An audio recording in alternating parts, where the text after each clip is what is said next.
안녕하십니까. 돈에 빠진 남자 돈빠남 이재용입니다. 백종선입니다. 네, 잘 지내셨죠?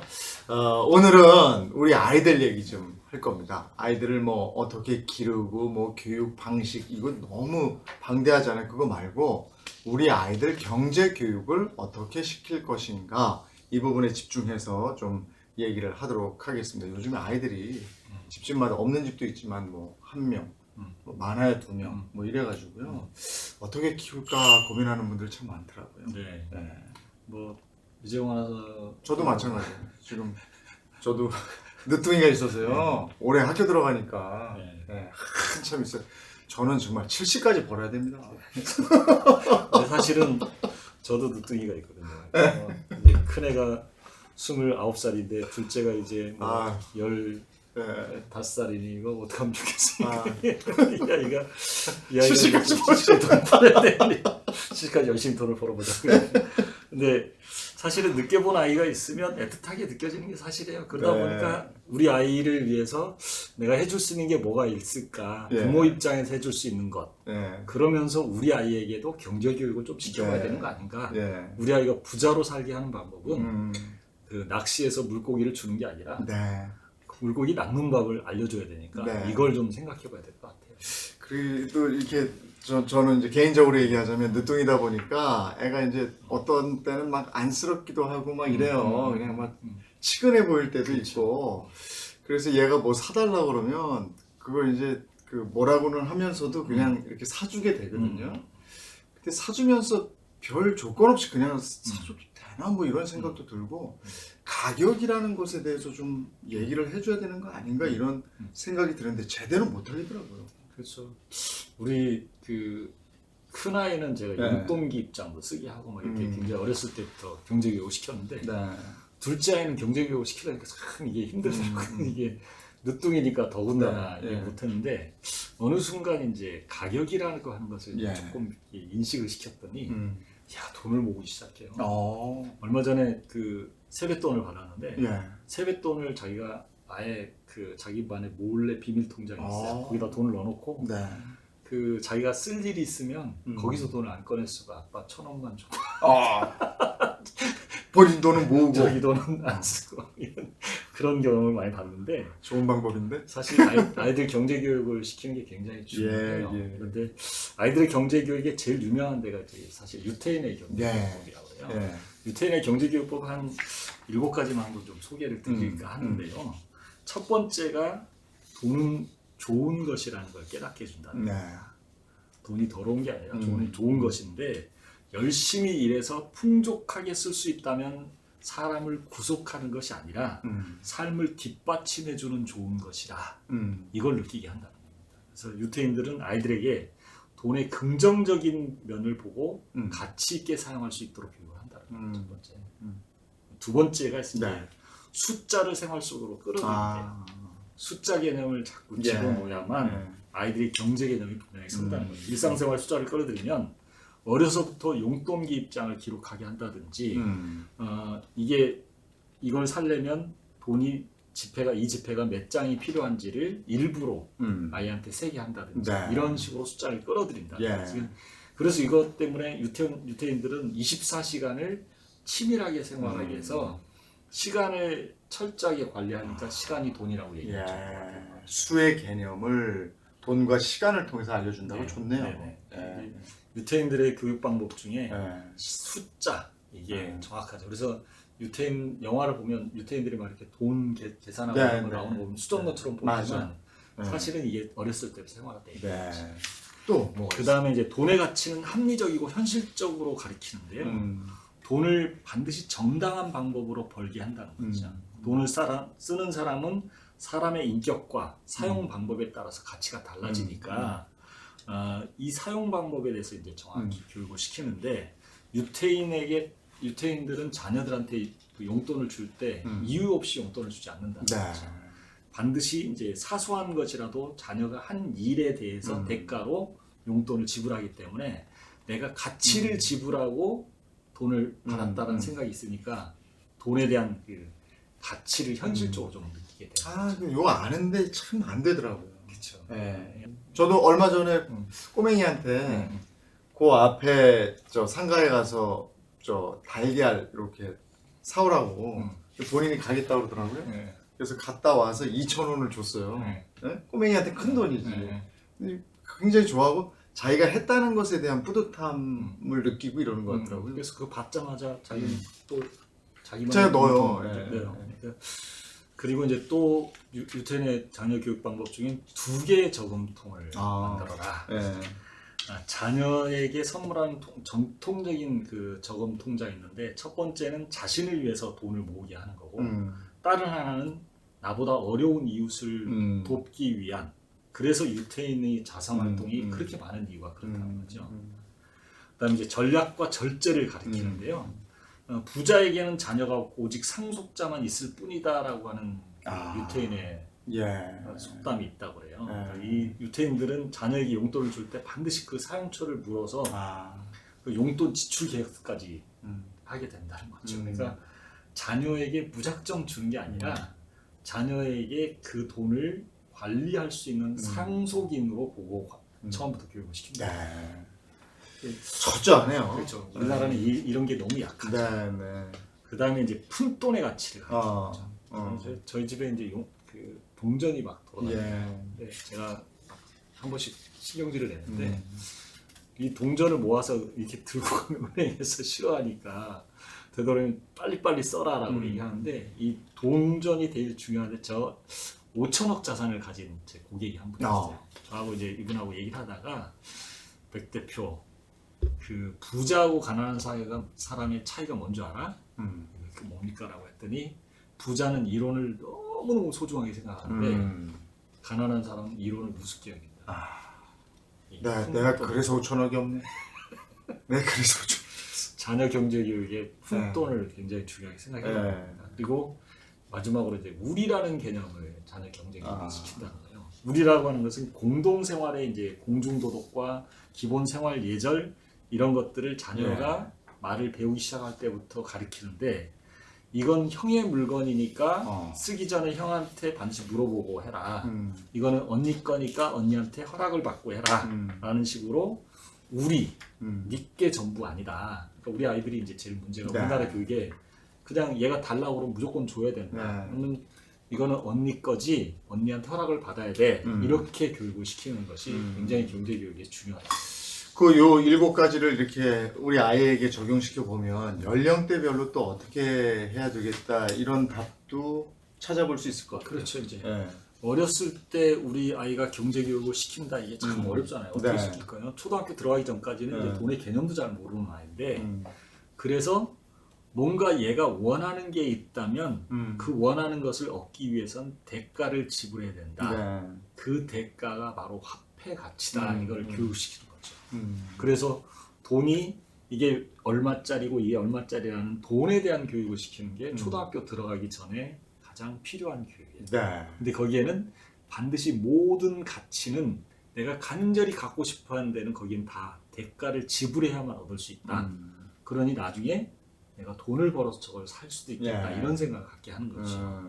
그러니까 초등학교 때부터는 이제 그 용돈기 입장이라는 걸 한번 써보라고 얘기하는데, 용돈기 입장은 엄마 아빠가 주는 돈을 주면 그날 수입에 잡아놓고 지출은 자기가 떡볶이 사 먹고 뭐 그 학용품 사고 교통비 쓰고 이런 것들을 아이들이 실제로 자기가 쓰게 만드는 거죠. 그리고서 그게 다 기록이 돼서 딱딱 맞을 때만 다음 달 용돈, 다음번 용돈을 주는 거죠.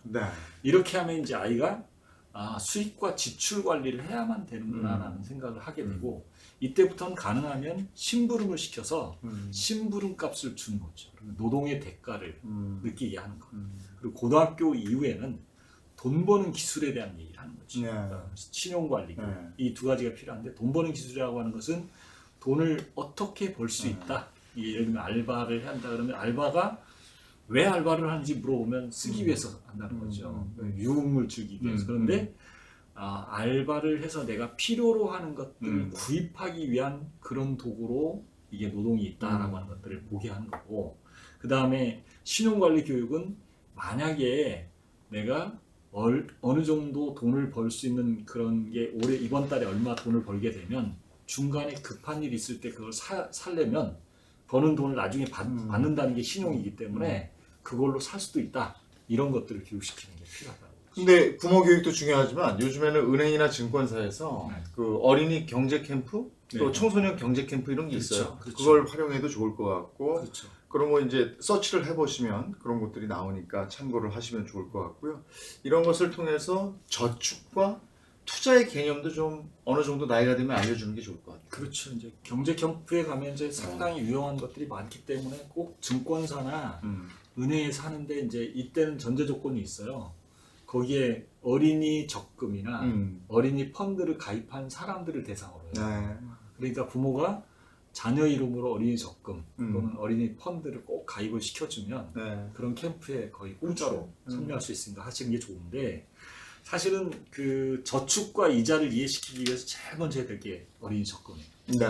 어린이 적금 중에 하나가 이제 제 딸아이를 새마을금고에 데려가서 통장을 개설시켰는데 그 통장에 돈을 넣으면 이자가 붙잖아요. 네. 이자가 네가 넣은 돈이 얼만데 음. 여기 이자가 한 달에 얼마 붙었지 하고 통장을 찍어서 보여줘. 네. 일부러. 이게 첫 그거 번째 좋네. 교육 되게 좋아요. 돈을 넣어놨는데 거기에 또 돈이 붙어. 이자가 붙었다. 예. 뭐 10원 붙었건 그러네요. 어린이 적금을 꼭 넣어서 이걸 좀 실습하는데 네. 거기다 애가 조금 더 커지면 체크카드를 발급해주는 네. 좋은 방법이 있죠. 아. 이게 직접 아이를 데리고 가야 된다. 그러니까 우리 부모들이 실수하는 게 뭐냐면 애들은 모르니까 부모가 와서 그냥 자기가 개설해서 네. 네 이름으로 통장 하나 만들었어라고 주는 순간 이 아이에게 교육이 거의 없다는 거죠. 그래서 반드시 아이 이름으로 통장을 만들 때 오늘 네 통장 개설하는 거 가는 거야. 한번 가볼래? 네. 은행이 뭐 하는지 볼래? 이런 교육을 좀 시킬 필요가 있죠. 그거는 이제 초등학교 한 1학년 정도 되면 할 수 있는 거니까 그렇죠. 그때쯤부터 시작을 하시면 좋을 것 같고 또 하나는 아이들 뭐 어디 가서 다칠까봐 또 건강 염려돼서 보험 하나 괜찮은 거 들어주고 싶은데 그럴 때는 어떻게 해야 될지 모르겠어요. 그렇죠. 이제 아이들을 키우는 부모 입장에서 자녀에게 걱정되는 게 돈을 잘 이렇게 넘겨서 이 아이가 나중에 부자로 살기를 원하는데 중간에 애가 아프면 다치면 그리고 중대한 질병에 걸리면 상당히 심각하거든요. 네. 그래서 그런 걸 해결할 수 있는 방법의 하나로 이제 보험을 들어주는 거죠. 근데 이제 이것마저도 뭐 애를 데려가서 보험을 가입시켜야 되는 건 아니지만 아이들 이름으로 그 자녀 보험을 가입시킬 때 되게 조심해야 될 게 하나 있어요. 이게 뭐냐면 몇 세까지 보장되는 걸 할 것이냐. 그리고 그 사망의 보장을 해봐야 소용이 없잖아요. 네, 우리 아이가 그렇죠. 죽는데 사망 보장 무슨 의미가 있어요? 애는 지금 이제 120세까지 살 텐데. 그러니까요. 네. 그래서 아이의 질병 그리고 아이가 어렸을 때 제일 많이 가는 게 병원이에요. 네. 자주 가는 게 다치고 뻑하면 감기 걸리고 네. 그러니까 이런 병원비를 보장해주는 보험 이런 것들을 들어야 되고 네. 그다음에 상해 치료, 골절 그다음에 뭐 아이들이 이 다치기를 많이 하니까 이빨 치아파절도 네. 나타나요. 이런 걸 보장해주는 보험을 반드시 준비해야 되는데 이런 여러 가지 위험에 대한 해결책 사실은 제 주변에 한 친구가 쌍둥이를 출산했는데 한 아이가 백혈병에 걸렸어요. 이 백혈병에 걸리면 이게 소아암이거든요. 근데 이 보험을 안 들어놓으면 이게 거의 집안의 경제적인 것을 거의 거덜내고 가요. 그럼요. 그리고 그 아이가 결국은 살지 못하고 갔는데 그 집이 엄청난 경제적 어려움에 처해서 힘들었던 적을 제가 본 적이 있었는데 이런 것들을 보장하는 그런 보험이 반드시 필요한 거죠. 자, 그러면 어린이 보험은 어떤 상품들이 있는지 전문가 만나서 자문을 좀 구하도록 하겠습니다. 다녀오겠습니다. 어린이 보험을 뭐 선택할 때 이제 뭐 몇 세까지 가입해야 된다거나 뭐 이런 것들이 있을 거 아니에요? 네네. 뭐 100세까지 요즘 가입하는 게 있다고 그러던데. 네. 예전에는 그 보험을 어린이 때까지만 보장받는다고 생각하시면 되는데 대부분 이제 어린이 보험이 끝나면서 납입 뭐 만약에 20년 납 30세 만기라고 하면 이제 30세 만기가 되면서 그 전에 병원에 다녔던 기록들이 있어요. 그러면 그 질병으로 인해서 보험사에서 거절이 되는 경우들이 있거든요. 예, 그렇다 보니까 지금 현재는 이제 100세까지 가입을 해뒀을 때 중간에 병원에 다녀오셔도 예, 보장을 100세까지 받을 수 있기 때문에 100세까지 가입하는 추세입니다. 예전에 그럼 교육보험하고는 좀 다른 거죠? 어린이 보험. 네네. 교육보험이라는 거는 중간에 뭐 중학교 입학을 하거나 고등학교 입학을 하거나 대학교 들어갈 때 이제 축하금적으로 이제 그 어떤 목돈을 지급해주는 보험이라고 하면 어린이 보험은 이제 그 건강 보장이라고 해서 이제 아팠을 때 뭐 골절이라든지 화상, 그다음에 입원을 하거나 수술했을 때 보장을 받을 수 있는 보장성 보험입니다. 백혈병 뭐 이런 거에 걸리면 보장받을 수 있는 게 있나요? 네, 백혈병뿐만 아니고 일반암이라든지 뭐 생명사와 화재사, 손해보험사가 다 다르지만 소외감 그리고 유사암까지도 다 보장을 받을 수 있는 보험들이 있습니다.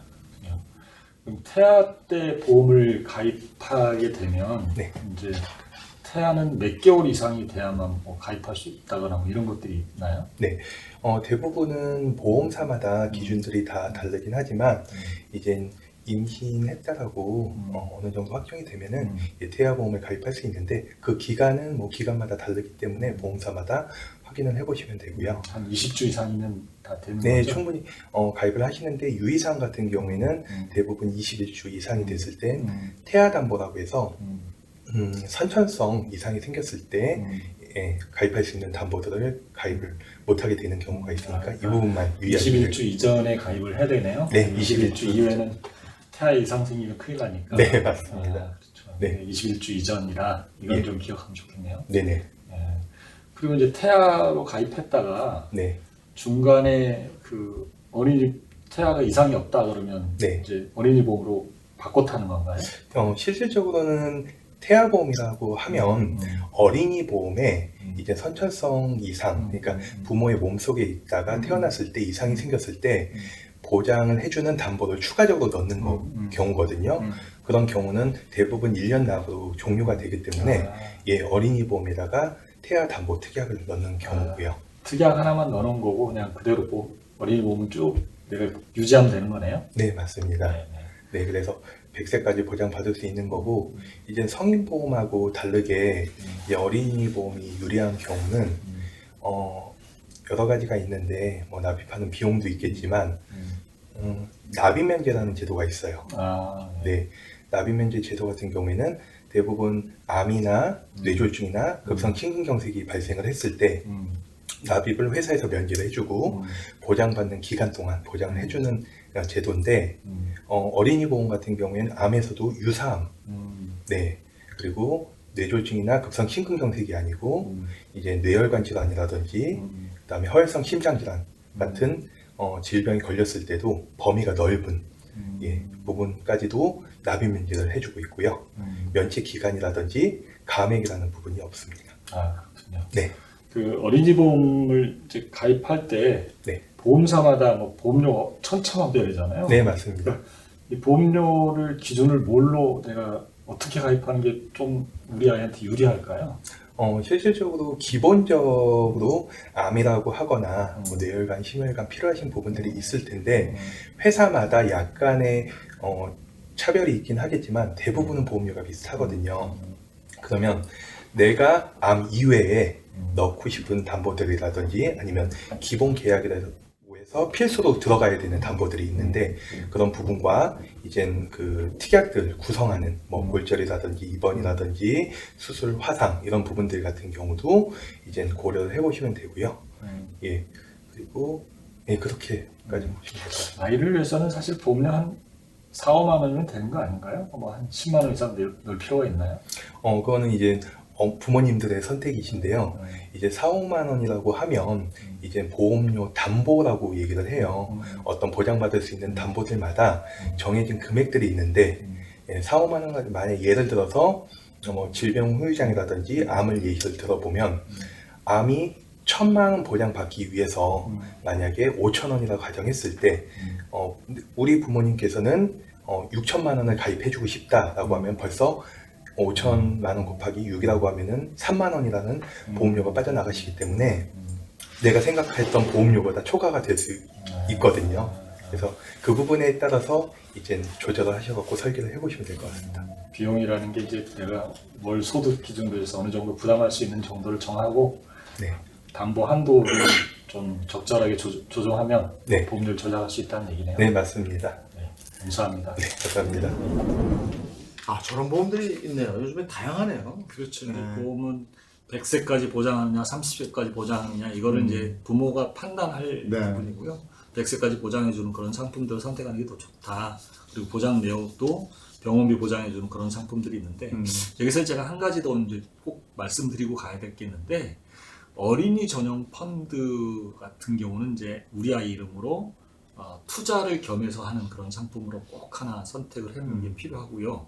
그 다음에 청약저축 우리 아이 이름으로 넣는 거, 이거는 이제 나중에 집이 남아 도는데, 근데 그것도 그때 가서 어떻게 될지 모르기 때문에 청약저축 같은 경우는 이자가 높거든요. 그거 이자 괜찮아요. 네, 전 들었어요. 네, 그래서 예. 아이 이름으로 청약저축 넣어주는 거, 이런 거 고려하면서 그걸 보호하기 위한 수단의 하나로 보험을 꼭 들어야 되는데, 이 보험 설계는 보험료를 월 소득에 얼마 정도로 할 것이냐, 이런 고민을 좀 해볼 필요가 있는데, 아이 이름으로 10만 원, 뭐 20만 원 이런 생각하지 마시고요. 만약에 아이가 10만 원 정도로 하려면 나중에 해양환급을 고려해서 나중에 학자금까지 쓰겠다라고 하는 그런 계획인데, 그렇게 하실 수도 있지만 그냥 그 저축은 따로, 보장은 따로, 이렇게 선택하는 방법도 효율적인 방법이라고 할 수 있겠습니다. 네. 저도 지금 생각해 보니까 저희 애한테 보험 들어오는 게 좀 비싼 보험인 것 같아서 다시 한번 들여다볼 필요가 있겠구나 싶습니다. 예, 돈에 빠진 남자 오늘 여기까지 할 텐데요. 지금 들으시고 도움이 되셨다 싶으시면 구독, 좋아요 꾹 눌러주시면 저희가 더 열심히 해서 보답 드리겠습니다. 함께 해주셔서 고맙습니다. 감사합니다.